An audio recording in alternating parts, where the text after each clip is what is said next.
Bismillahirrahmanirrahim. Assalamualaikum everyone, and thank you for joining us on this mini webinar brought to you by IFLSG and TCC. We are pleased to have with us today a young CEO from Malaysia, Brother Zafrul from Andalus Ventures. But before we start with our session, allow me to share a brief profile of our guest panelists. Brother Zafrul started and co-founded 6 startups, including the current Andalus Ventures. He is an exclusive partner of Lean Startup Machine, worked with Malaysia's sovereign fund, Hazanah Nasional, in creating an entrepreneurial culture and enhanced innovative capability, and also led groundbreaking projects under Malaysia's Economic Transformation Program, where he secured partnerships with Microsoft and Stanford University.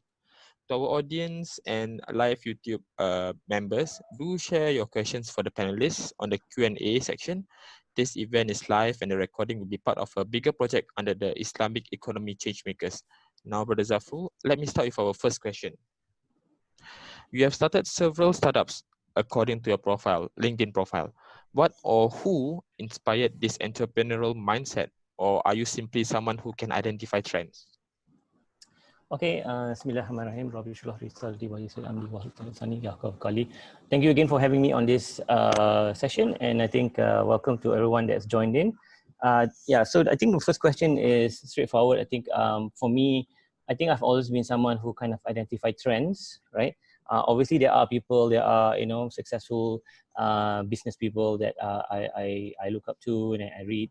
I really like. I read a lot of successful businesses built, built from books like Built to Last and things like that. So I really like those kind of like stories and how people build businesses, CEOs and founders how they build businesses.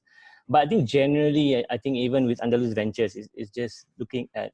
I'm a kind of guy that see problems and see market opportunity and trends, and I say, hey, I think this is something that needs to be done, or this is something that how we can impact. How I can or our team can create a impact that could change the lives of thousands or not millions of people around the world, right?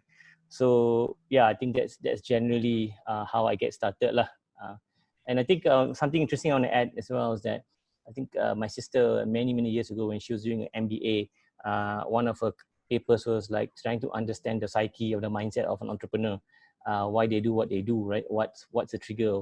Why is it not everyone jumps out of the bed and puts it all on the line and starts a business, right? And I think one of the things that she found out, entrepreneurs have this trait: we just do it. It's as simple as that, right? Yeah, just do it, man. Like, okay, let's get it done. Let's just do it, right? So yeah, which reminds me that do you know Bob Sadino of Indonesia? Sorry, no, I don't. Yeah, it's a famous entrepreneur. So I just like to just come in, if you mind me. Right. This is a very famous entrepreneur called Bob Sadino. He said same thing as you did. He said sometimes when people are too smart, they wait and do not start, and usually they will end up just waiting in the rest of their lives. So, exactly. Exactly. Yeah, I know very smart people in the corporate world and things like that. And there's something extra about us. I think the research showed that it's something that we just don't know. We don't understand why we just do it. We just figure out and we just do something. But we do, yeah. So that's I guess my answer for the first question. So basically, it's more of the difference between the entrepreneur and the normal people is the just do it and also the liking to the books to read up. Okay, I'll move on to the second question. You mentioned in an article last month that many people were asking what exactly is a venture builder, among which you stated there were shared resources such as accounting and whatnot. And then you added the term Islamic into the venture building term, which you coined as a return on akhirah. What made you choose this Islamic venture builder path? Yeah. So I think firstly, maybe I want to, like I said, I get this question a lot. So that's why we took the time to write an article on LinkedIn to kind of explain the differences between venture builder and whatnot. I would say like a venture builder is like siblings of an incubator, an accelerator, and it's basically in that kind of mold, right? So obviously in the beginning you had business incubators, and you were there build, and I think over time. The startups on the Silicon Valley made it famous, accelerators, right? Startup accelerators, right? But now I think you go into then something called a venture builder, right? So I think, I don't know about why other people started a venture builder, but I think for me, I went through the journey. I think that you mentioned in my introduction that I worked with Hazanah Nasional and we helped them, we helped them create a national accelerator where we got we got employees to start businesses and successfully create million dollar ringgit $1 million ringgit startups, right? Get funded and whatnot, right? By employees. So I think when I ran an accelerator, I think and also a little bit about what my time as Asia's representative in the global lean startup machine board, right? Where we share notes and we exchange information with what's happening in Europe, in America, right? And I could see that when the accelerator model was brought to Asia, there were a lot of things that didn't really work with the accelerator model, right?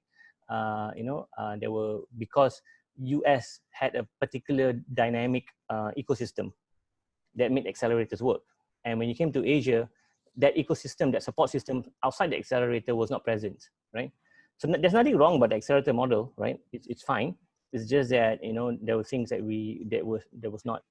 things that I learned from, doing the work with Kazana National.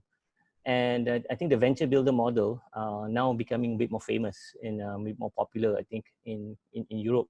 I see a lot more venture builders coming out. And obviously, the most famous venture builder in the world right now is Rocket Internet. And I think this region will be Kesha Group, right? They build businesses. So what happens is that I think in absence of the ecosystem, they have a lot of support services or expertise that are kind of like recycled, right? Recycled and used. So for example, it could be things like they have a tech team, they have a growth hacking team, they have all these other services that get shared between the startups in the venture builder. And obviously you also have a lot of business support services like HR, finance, legal, law, yeah. Because your startup, we just can't afford, every single startup can't afford to hire a proper, don't talk about CFO, even sometimes like finance managers and senior accountants, right? It gets a bit too expensive, right? Legal representative, it gets too expensive, right? And you don't want them, you don't need them all the time anyway, right? Your business is not big enough that you have a need for them all the time. It comes in pockets of time, right? So the idea of a venture builder kind of like works around this, right? Number one, I think a venture builder, is very, very useful. I think it works in regions or in ecosystems where it's not so fully developed, right? That's number one. So that's the idea of what a venture builder is. It's I would say, same family as an accelerator, incubator. So people get confused a lot of times, right? People get confused, like, oh, you're an accelerator. Yeah. So, no, not really. We're kind of like more venture builder-ish, right? And then I think come from Islamic sense. Again, first question, you talk about trends, right? You guys talk about trends. So I did see, I think, in my years, in the startup ecosystem, and helping corporates and governments and regional communities build startup ecosystems. I did come across the Islamic startup ecosystem and the Islamic digital economy, where I did encounter problems and I did see shortcomings, right? And I did also discover also a trend where I believe that Malaysia, being in Malaysia, has a very unique strategic, advantage of building any Islamic startup, whether it's halal or Islamic startup. So الصعود في الدرجات العلمية. Oh, someone is speaking. Yeah. Okay.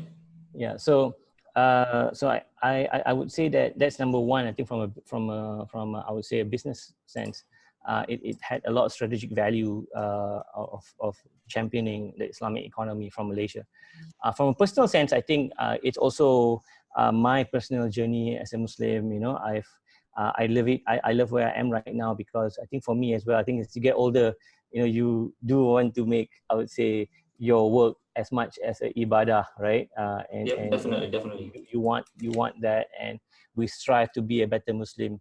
So I think for me as well, I think I was looking for something that could align with my personal goals, right?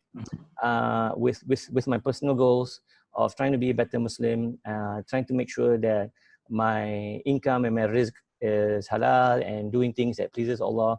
At the same time, using a lot of my experiences that I've gained throughout my professional career, and I kind of putting it into one, putting it in the same pot, right?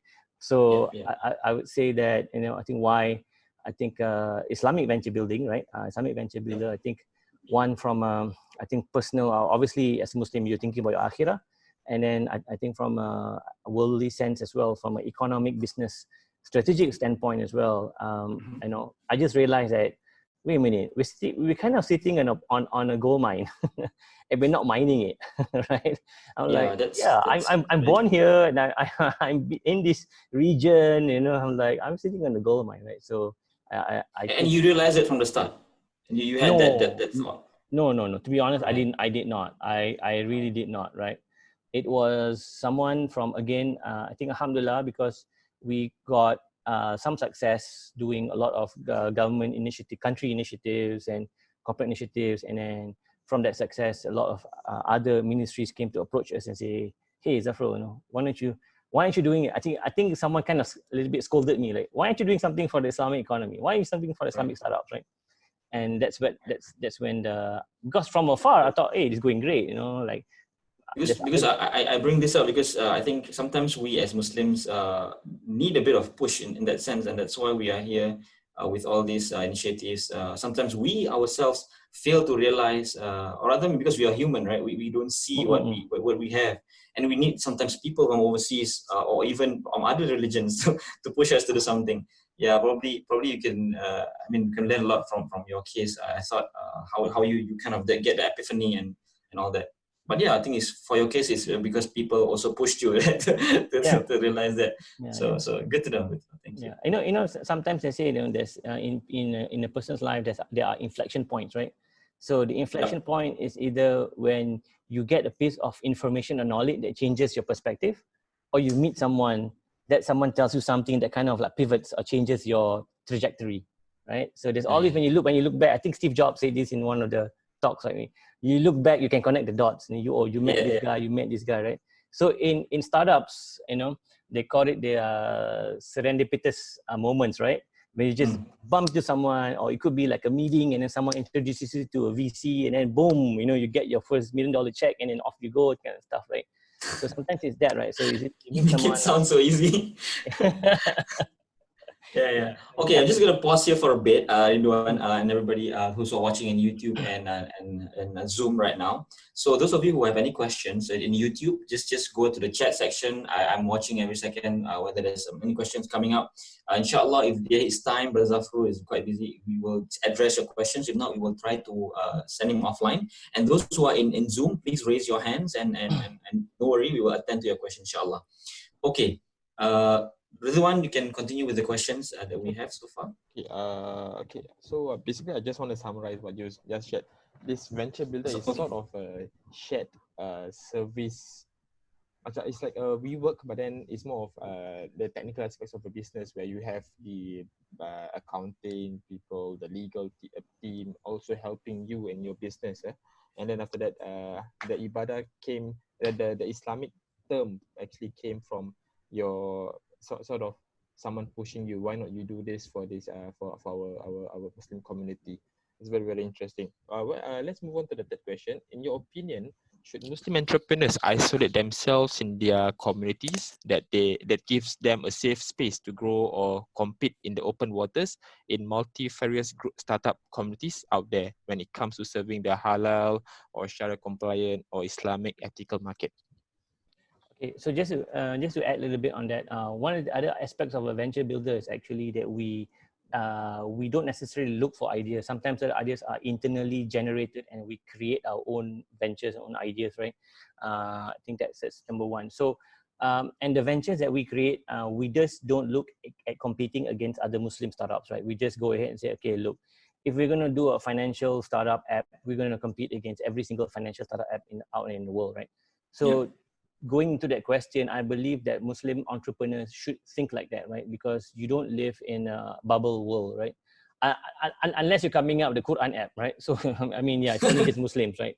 Quran app, or, you're going to do fasting and everything like that. But Islam is a way of life, and there are other aspects and facets of our way of life, right? And we do need solutions for every other aspects of way of life, whether it's education, whether it's on government, whether it's on infrastructure, whether it's on ecology, food distribution, wealth distribution and things like that, right?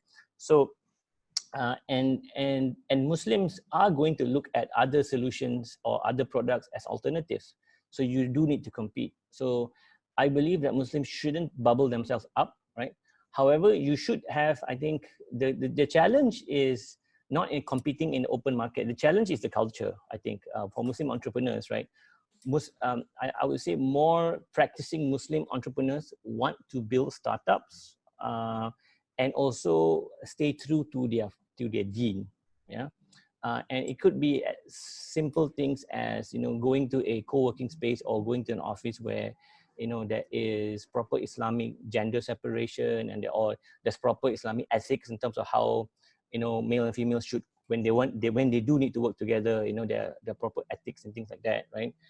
Proper place of prayers and and not having cultures where, hey, let's go for drinks and let's catch up and let's mingle and network, and things like that, right? So I think that is what I've discovered, what I've learned as well, right? So I mean, just example, like I think when I went to Singapore for a conference for one of the startup conferences and everything at Marina Bay Sands, right? I couldn't find a place to pray in Marina Bay Sands, right? I had to hop onto an MRT, go a couple of stops, and then find a solar place to pray, right? So those are the things where I think we do want to practice our religion, and we do want to be out there in the open market as well. So I think that's to me the kind of balance that someone should strive for, compete in the open market with regards to product and services, but end of the day, don't, I would say, don't negotiate, right? Compromise on your practice of your religion and your deen, right? So those are the things where I think a lot of Muslim entrepreneurs struggle with today. Because when I go to Silicon Valley and things like that, obviously, just to get into the, I think, I remember this, so as the partner director for Asia for Lean Startup Machine, whenever I go to a country, whenever I do, whenever we have the programs, the Lean Startup programs in a specific country, the country host will be nice and want to have this event, right? And want to kind of like make sure I need to be there, right? And obviously they're going to have drinks and they're going to serve alcohol and this and that. So, so what do I do, and they, right? So that puts me in a tough spot. So I always tell my team, so my team knows, right? So I tell my team, I'll come in, I'll show my face for 30 minutes, right? Make sure there's either Coke or Red Bull, right, for me to drink, okay? And then after that, you guys can, continue and whatnot, right? So it's those kind of things where we just need to kind of like, I would say, try to avoid, right? And struggle with. So I think that's my advice to entrepreneurs. Or entrepreneurs that do want to start Islamic startups or Muslim entrepreneurs who just want to start startups. Yes. Yep. It's very comforting because because some people think that you have to integrate that sense, give up certain things and values, which I don't think I'm comfortable as well. So it's very comforting. Thanks for that. Okay, let's move on to the fourth question. The Islamic digital economy has so much potential, as mentioned in your article, with an annual growth of 5.2% and an annual and a value of US 2.2 trillion. For those who don't know IT but know other fields such as engineering, accounting, etc., how can they be a part of this growth? I think, I mean, even now with post-COVID, in the new normal, right? I don't think you can separate tech or IT with any field or any kind of field that you're in. Whether it can be engineering or accounting and everything like that. Right? So even right now, if you're doing accounting, the disruption of the tech said that robo accountants are going to come in and take away all the bookkeeping and all the data entry work, right? Because it's tedious and it's prone to human errors and whatnot. Yeah? And we've seen with businesses being pandemic proof that you've got to have a tech component, right? So even with food, right? How platforms have come up and disrupted supply chain for food, right? Which haven't before. So I think number one, in whatever field that you're in, and you do have to have a tech IT background, and I think this has been coming with the whole move of IR 4.0. I feel like COVID has just accelerated that transition phase, right? So it's been there. It's not to say that it hasn't been there before. Suddenly a virus comes in and then we totally flip. And I don't think so. It has been there. It has been underlying. It has been pushing. It has been trying to get out. And I think COVID-19 has just made sure that we burst through, right? So, but yeah, I believe right now there are a lot of potential. With the Islamic economy, I think it's very well known that, I mean, you have a population of 2 billion people who are Muslims. The one thing that unites 2 billion people is your faith and your religion, right? So, it goes without saying that it's $1 trillion opportunity, right? But with that opportunity also, as you know, Muslims are probably one of the most argumentative people on the planet. And we just have so many different opinions and school of thoughts and things like that. So for those who think that 2.2 billion, 2.2 billion divided into, I don't know, 1,000 or something, or no, right? But it's still a huge market, a huge opportunity, and that's why we're in it. And like I mentioned before, Malaysia has a very, very unique position, right? It's like, to me, I keep telling my team, we're like the Switzerland of the world, right? I mean, you go anywhere. I mean, I travel around the world, alhamdulillah, and everywhere I go, Malaysia, Malaysia, no, we are accepted to be I would say, understanding Islamic country. We are very neutral, and I think, alhamdulillah, we've got strong, our halal brand that comes out from Malaysia, so it's quite well accepted worldwide. Yeah. Yep. So I think this region, I think, alhamdulillah, it's a really great place to be at. Not just for, I would say, regional business, but I would even think that startup entrepreneurs from anywhere in the world that are thinking about having a base for a global brand, right? I think we are probably the top 5 or top 3 countries where you should consider studying, making your base for your startup, for your Islamic startup. Yeah. Interesting. Okay, let's move on to the fifth question. There are many startups that have high-profile failures, such as WeWork, Honestbee in Singapore, and multiple others. Amidst the COVID-19, more startups are being strained, while the entrepreneurial mindset is to embrace failure. How is Andalus Ventures coping with the COVID-19 problems? Okay, so I think this is where we got to coin or term failure, right? What does failure mean? So in one of our lean startup programs that we undertook for Aziata across 4 countries, right? And one of the countries I can't remember now, was it to go in Sri Lanka? One of the countries, the telcos in Sri Lanka and Bangladesh, right? So they had a national culture against failure. Like, you cannot say you're wrong. You cannot say that you failed, right? So I think the word here, failure, in a startup environment is that, lean startup is a very scientific approach to entrepreneurship, which is a lot of art, right? So it brings the whole idea of experimentation. You are there to kind of learn very quickly from what worked and what didn't work. And then that learning will then slowly bring you towards finding what is successful, what works for your market, right? And that failure is also done in a very controlled environment, right? That means that failure, that if you fail and you learn in 1 or 2 weeks, it's okay, right? Because you're learning, you're coming back, you're iterating, and you're having like many failures, right? So a grand failure where nothing has been done and millions or billions of dollars has been spent in 3 years, and then finding out, now that is not the kind of startup failure that we are embracing, right? Kind of stuff, right? That's not that kind of, that's the wrong kind of message to send across, right?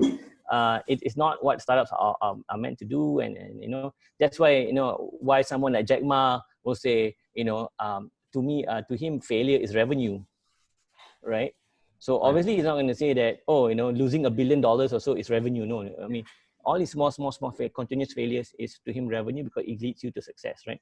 So I can't say much about WeWork or even Honestbee because I don't know the founders. We only read what's out in the paper, right? So I didn't have the opportunity to speak to the founders. I don't know them personally. I don't know what's going on. And I believe that's why one of the things in Andalus Ventures that we want to bring forward is that, we really strive for our entrepreneurs to have the niyat or the intention, right? That means there must be a link on why you're doing this, what's your intention with Allah, why you're doing this, and that would then permutate in terms of, throughout the entire startup and you doing what is right and what is morally correct, right?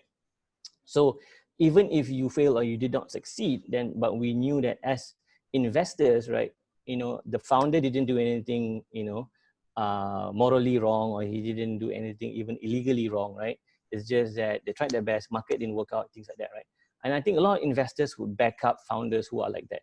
But if there are cases, and I'm not saying that whether we were Honestbee was like that, but if there were cases of malpractice, or there were cases of things like misuse of funds and things like that, then those are not the kind of failures that we want. And we believe that that's why Andalus Ventures, I think a lot of the emphasis on being Islamic is actually looking at the makeup of the founder, why they're doing it, and looking at it as the work as an act of ibadah, right?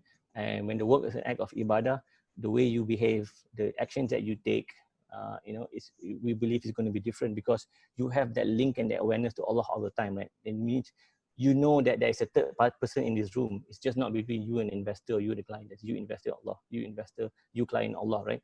So your behavior changes, right? So you don't need a video cam on you, a spy cam on you to monitor your every behavior because you know that your behavior and your actions are being, someone's taking note, right? Someone is, so you can't get away with it, lah. So that's, I think, one of the things where, we strongly believe in Andalus Ventures. One of our key pillars that we view work as an act of ibadah, and every founder and every team that comes in to Andalus Ventures as well, has to have the same belief as we do, right? So coming back to that again, I repeat again, when we talk about embracing failure, we really have to redefine what failure means in a startup ecosystem, right? And those kind of failures are accepted, not the kind of failures that we've seen with some of the startups that you've mentioned in your question. All right. In a way, you have actually answered the sixth question about basically how to embrace failure. Let's move on to the seventh question, and then we'll move on to a few of the questions actually present in YouTube. What is your advice to young Muslims who desire to start business, and how can they be part of the Andalus group? So I think my advice to young entrepreneurs is to, I know this might sound a lot trivial, but is to ask yourself why, right? The big why. Why are you starting this startup? Why do you want to do what you want to do, right? And even for me personally, I think even like you mentioned in your, I started a couple of companies and businesses and whatnot. Even from Andalus Ventures, right? Even for Andalus Ventures, I did a process where I kind of like looked into why do I want to start Andalus Ventures, and I did read Simon Sinek's book, and I did actually also go through his online course in terms of like just discovering your why and why you want to do things, right? And for me, I did get my co-founder to help me out as well, to just be a sounding board, and she did help me write out my why, right? And I tell you this because when I ran the accelerator programs, right, I dedicated a special day or two just for this why. So I had teams obviously every cohort that we get, and then I had this question and why, and sometimes they have co-founders, right? I remember this case, co-founders of brother and sisters. And then when they pitch it, like, oh yeah, I know, that's our strength. We are co-founders, brother and sister. We know each other from our kids. We know each other so well. So I said, okay.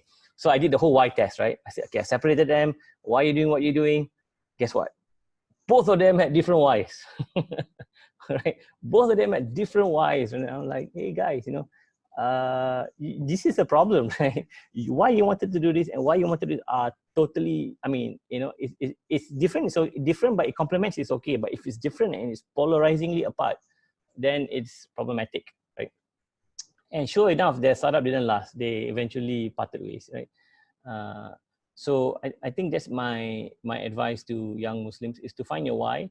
Now, because obviously, as the startup journey and everything, has already been made to sound very sexy and, made to sound very cool and things like that. But the reality of it is that, it's actually a very, very difficult journey, and you're going to be faced with a lot of challenges. And if you're not doing what you're passionate about and what you love, you're gonna, you're not gonna continue with the startup for long.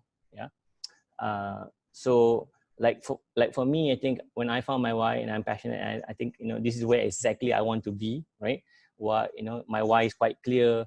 It kind of aligns my personal goals, what I want to achieve in life, and also aligns with, again, maybe a trend that I see that I think I want to be part of, I want to, leave behind, right? So I'm exactly where I want to be. So, and I find that sometimes young entrepreneurs and founders, why they want to start a startup is not really, it's sometimes because, oh, I just want to get money, or I'm rich, I want to get funding or whatever not, right? And sometimes VCs can see that, right? It's very, very clear. Okay. So yeah, so I think a couple of things. If you're the kind of entrepreneur, I think, or founder, right, that has a similar vision. I mean, I think number one, shares similar, Islamic views as us, and wants to see work as an act of ibadah, and at the same time, you want to build a startup, right? And you don't want to do it alone, and you say, hey, I like this venture builder model where we are involved and things like that, right? Take a smaller equity, right? Don't mind taking much smaller equity, because you're going to be building it with the team, with us, right? I think that's really how you can get involved with Andalus Ventures, right? It's quite simple as that, because once we've got alignment in all these things, then it's very easy to work, right? But once we don't have alignment, right, then it's not so easy to work. Because a lot of people also come to me and say, hey, I'm looking for funding, I'm looking for money. I'm like, okay, I'd be happy to hear that. I can point you to a venture capital. So a venture capitalist, that's their job, right? Their job is to give you the money, and you have to grow the money and then give it back to them, right? Whereas a venture builder like us, we do want to build certain things. Yes, we do have to make it profitable, but we have different aspiration and goals and reasons on why we wanted to do a particular startup, right? So there is also an impact element that we want to achieve as well. So as long as I think you have these goals, I think it's okay. I think that's how we can potentially, or how you could be part of Andalus Ventures, and we can work together, right? So yeah, I think hopefully I'll leave it as that, so that we can have a bit of time for Q&A. Yeah, good. Yeah. We have actually so two much. questions, but I think we'll just stick to one. Okay, there's one question from the YouTube. How do you visualize technology consumption in global Islamic economy in the year 2030, or from your scope of business Can you repeat area? Again? How do you visualize technology consumption in global Islamic economy in the year 2030, or from your scope of business area?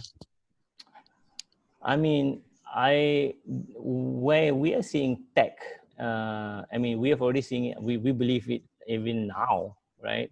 That tech is going to be everywhere. You can't, it's going to be part of every single, I think business vertical, right? That we're in. So and Andalus Ventures, we're looking at 10 very big verticals, right? We might not do all, right? Like I said, we just don't look at the typical, halal clothing or halal food or halal travel. We also look at things like infrastructure, governments, education, wealth distribution, food security, right? Just to name a few, right? Because we believe as Muslims, we should be looking at all these other areas as well, right? not just a consumer driven business area. So and we do see technology as almost like a vertical on its own, because we believe that tech even today is going to be in every single business area that we talked about, right? Whether it's deep tech, or whether it's wearables, or whether it's AI, or whether it's apps, right? Some form of tech is going to empower each of the business areas. So I think the answer is, I mean, again, it's not to say it's subjective. It's just that because it's too broad of a question. Because if you can say, for example, if I say, okay, in finance accounting, my hypothesis is that, AI is going to be in the finance accounting side, because to me, the way we manage our books and the way we look at our, bookkeeping and data entry is done, it hasn't been disrupted for the last, I don't know, gazillion years, right? People have been doing data entry, double entry for I don't know how long, right? And I think something like that is ripe for disruption. I think AI is going to disrupt it. So in that space, maybe AI, right? But if you go in food, then to me, I'm thinking, okay, it's going to be hardware, right? It's going to be more hardware, because you're going to be looking at maximizing food, maximizing food output, and reducing how much resources we use in order to produce that food, like water and things like that, right? So there's a lot of things that can be automated, it can be measured, but it's going to need a lot of hardware and hardware tech in that space. So I think different verticals potentially could see different parts of technology being developed or advanced, right? As opposed to just a blanket answer. And thank you so much, Brother Zafrul. You have been very, very kind with your time. Maybe just last words before we end with Brother Hilmi closing. No, as in, do you have any final words, Brother Zafrul? Brother Zafrul, for the audience or for us to look forward to. And of course, for our side, I think we hope that you can spend more of your time again in the future, so that we can consult you anything that we. Inshallah. Yeah. So I think again, I think I do want to do a shout out to potentially, if there are I think there's something that we put forward and we coined, right? So I think bit of correction, I did not coin the word return of Akhirah. I think my co-founder coined it, right? And I think there's something that we're really big on. We're really big on merging the two, to say that, okay, because people think of return of Akhirah, people always think about just creating masjids and schools and whatnot, which is great, right? But again, Islam has different facets of life. And if you look at the past history of Islamic civilization, Muslims were, creating advancements in many aspects, right? Medical, astrology, even building cities, things like that, right? So I would say that to look at, when we put forward the idea that okay, let's look at ibadah as also doing good and doing work in other areas, right? I think that's something that resonated with a lot of people and opened up their minds as well. Say, oh, wait a minute, right? I can get involved in Andalus Ventures. And it could also definitely, inshallah, get me some returns as well, right? So that's something that I would say that, whether you're an investor, whether you are a business partner, whether you're a mentor, whether you're a specialist, whether you're government agencies, whether you're budding entrepreneurs, or whether you're even looking to come and work with an venture builder like us, right? I think if you have that kind of aspirations and hopes, I think that's something that we will welcome. We'll welcome you, and we'll welcome the form of collaboration, right? And yeah, I think, and even if it's not with us, and we also believe in the idea of a jama'ah, right? Because we believe that right now the Islamic economy and the ecosystem is still small. So I always say, hey, we need more players. we need more venture builders, we need more accelerators, we need more startups, we need more VCs, then we have a vibrant ecosystem, right? Because I don't want to be the only person doing this, right? I think just a few weeks ago, a few friends of mine said, hey, we're starting this Islamic food accelerator or venture builder. I'm like, yay, right? That's fantastic. Like, we've got friends, you know. And I would say that, you know, come and start your, you know, come and be part of the ecosystem, whether you want to set up your own accelerator or VC fund, or even do your own startup, right? I think this part of the world is very vibrant and very dynamic at this point in time. And, you know, just from a startup perspective, you know, I think the startup world looks at this region as the hottest area for growth right now.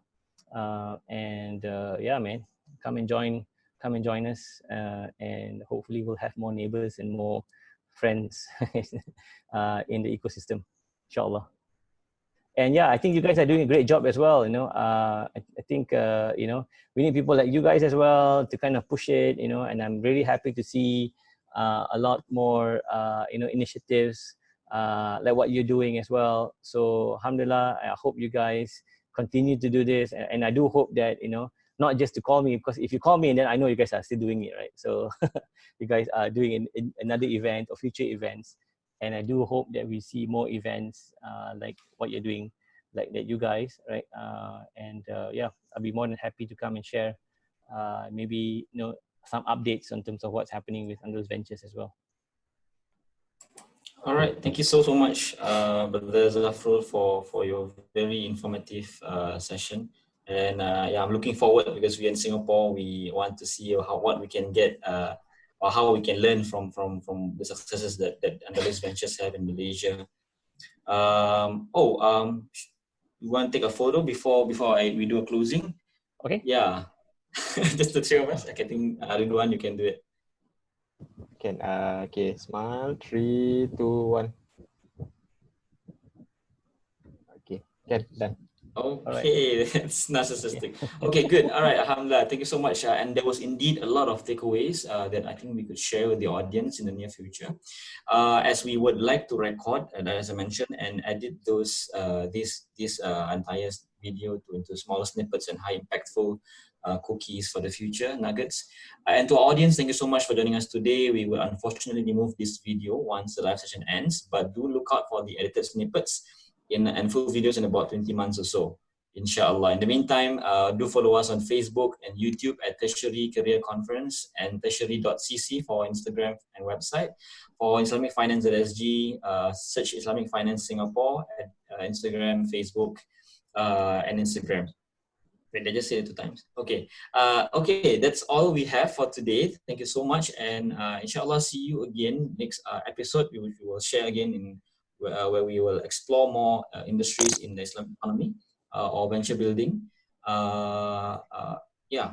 Thank you so much, Brother Zafrul, for spending your precious time in our live event. We hope to see you again in our future programs, inshallah.